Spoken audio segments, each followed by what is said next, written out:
Hey girls, it's life coach and licensed therapist Robin May. And yes, you are listening to the Intentional Conversations podcast with Robin May and friends. But listen, this is a bonus episode. Season one is a wrap. And can I tell y'all again, I so enjoyed being with you for season one. And season two will be starting in January. But in order for us to stay connected periodically between now and January, I want to drop a few bonus episodes. It'll be just random thoughts that I am having because I can be such a random girl. But I hope that these random thoughts can really fuel opportunities for you to lean into understanding you.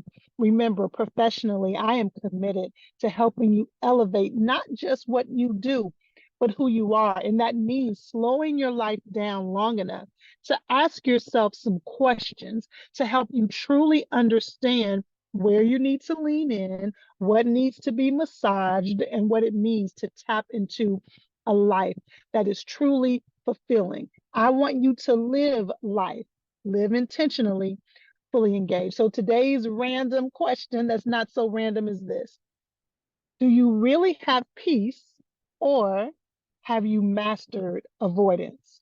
Okay, I talked about this the other day on Instagram, and I talked about the difference between peace and avoidance. I often hear people tell me that they have peace about a situation, but the more we explore, the more we discover that they have called something peace, we begin to realize that it's really that they have mastered putting it somewhere. So is that really peace?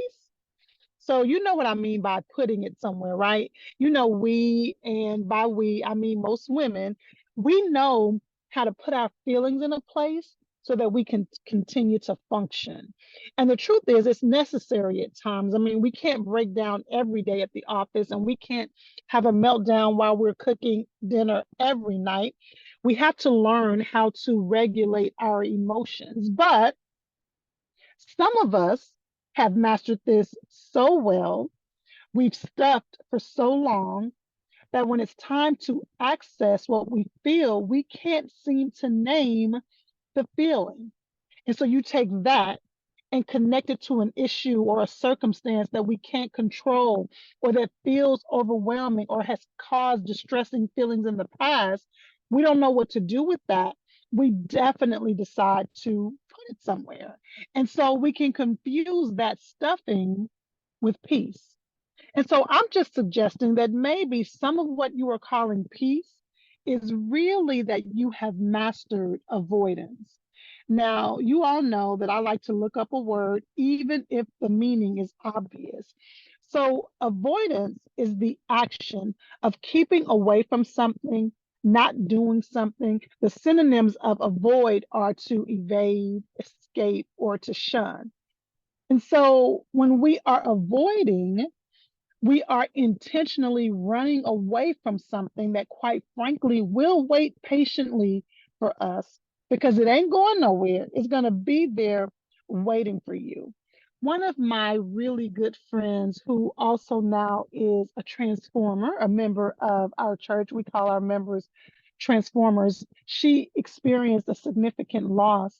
And she said in her book, she actually said she wrote a book, I think even before, yeah, that's what it was. She wrote the book, started writing the book before she experienced this significant loss, and then she finished it afterwards. But in the book, she said that very thing. She said, I learned that grief will sit around and wait for you. And so, whether it is grief or whatever distressing emotion, whatever you are running from, when you don't deal with it, sis, it's going to wait patiently for you. Okay. Like I said, this is just a quick bonus episode. It's going to be super short. And so I'm going to get right to the point. How do you know if it's peace or avoidance? Well, I have found one of the main ways to know if it's peace or avoidance is how your body responds to the situation. But wait, we can even take it a step back. How are you even responding to this conversation? If the question being asked is triggering you, that may be an indicator that somewhere in your life you are practicing avoidance.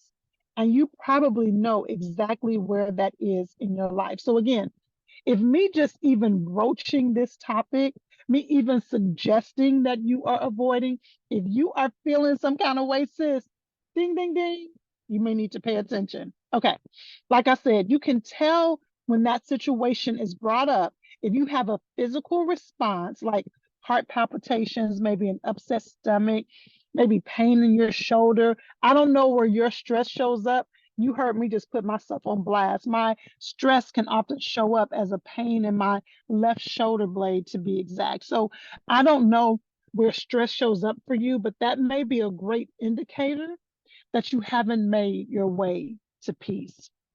Another way to tell is if you can still identify intense emotions towards the people involved. If you are still extremely angry or you are harboring unforgiveness, that may mean you have a major way to peace. Let me give you one other indicator before we go. It may also be avoidance if you find that while you are trying not to focus on that situation, you've picked up some habits that are not your norm. And more often or not, it's habits that are not necessarily healthy. Like you may find yourself overeating, maybe excessive drinking, maybe you have a habit now of procrastination that you didn't have before. Whatever it is, often in our efforts to run away from something else, we'll run to something else that may not be healthy. Hear me, sis. Peace, real peace. I'm talking about that peace that surpasses all understanding. That peace really is available to you. I just don't want you to have a false sense of peace. Y'all, all too often, people believe that they have worked themselves to peace, but baby, when it comes back and you realize it's not peace, it comes back harder and stronger than it would have if you had just dealt with it initially. So this bonus episode is simply meant to give you something to contemplate.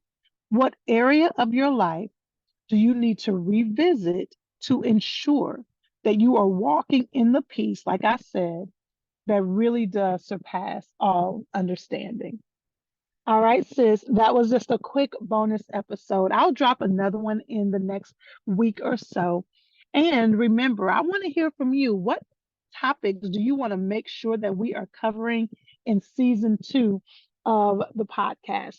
I have a little idea for my single ladies.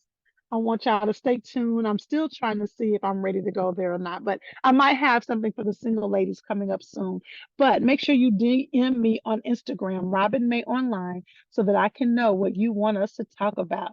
All right, y'all, until next time, here's to living life, living intentionally, fully engaged. And remember, I am committed to helping you elevate not just what you do, but who you are.